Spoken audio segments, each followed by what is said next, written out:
Hello students, अपने last video में मैंने आपको पार्टनरशिप फॉर्म के मीनिंग, डेफिनेशन एंड फीचर्स के बारे में पढ़ाया था। आज मैं आपको पार्टनरशिप फॉर्म के एडवांटेजेस के बारे में पढ़ाऊंगी। चलिए स्टार्ट करते हैं वीडियो।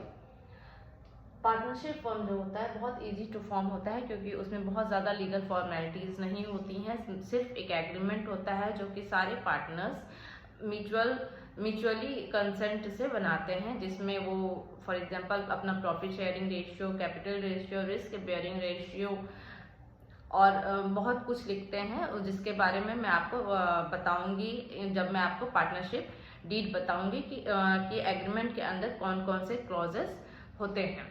अभी के लिए इतना ही है कि बहुत इजी टू फॉर्म होता है, ज़्यादा फॉर्मेलिटीज़ नहीं होती हैं, रजिस्ट्रेशन रिक्वायर्ड नहीं होता है, लेकिन ये एडवाइजेबल होता है कि आप रजिस्टर जरूर करवाएं, क्योंकि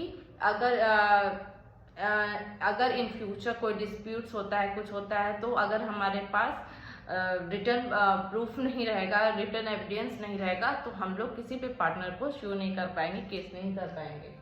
सेकेंड, लार्ज रिसोर्सेज। अगर ज़्यादा लोग होते हैं as compare to sole proprietorship, single होता है तो एक सिंगल आदमी कितना ही कैपिटल ला सकता है, कितना ही इन्वेस्टमेंट कर सकता है, और अगर इन्वेस्टमेंट ही कम रहेगा तो रिसोर्सेज कहाँ से ज़्यादा होंगे।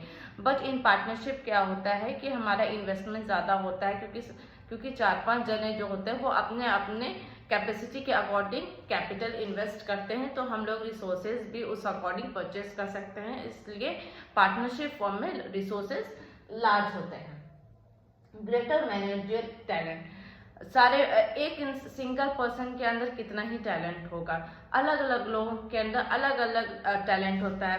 जैसे किसी का मैनेजमेंट स्किल अच्छा होता है, किसी का लीडरशिप क्वालिटी अच्छा होता है, किसी का कोई फाइनेंस में अच्छा होता है, कोई सेल्स डिपार्टमेंट में अच्छा होता है, कोई प्रोडक्शन डिपार्टमेंट में अच्छा होता है। तो पार्टनरशिप में क्या होता है कि सारे मिलके मैनेजर टैलेंट जो होते हैं वो ज़्यादा ही होता है। लाइक सोल प्रोप्राइटरशिप में एक सिंगल पर्सन को ही सब कुछ कंट्रोल करना होता है, तो एक सिंगल पर्सन के अंदर कितना ही टैलेंट होगा। तो पार्टनरशिप में मैनेजर टैलेंट ज़्यादा होता है। Fourth, sharing of risk. अगर पार्टनर्स प्रॉफिट साथ में शेयर कर रहे हैं, लॉस साथ में शेयर कर रहे हैं, ग्रोथ को साथ में वो लोग देख रहे हैं, तो वो लोग रिस्क भी तो साथ में ही बेयर करेंगे ना, उनका रिस्क भी तो शेयर होगा कि नहीं होगा। तो अगर और शेयरिंग ऑफ अगर रिस्क होता है तो किसी एक पर्सन के ऊपर सारा स्ट्रेस नहीं पड़ता है, एंजाइटी जो होती है वो कम होती है, रिस्क बेयरिंग बहुत ही इम्पोर्टेंट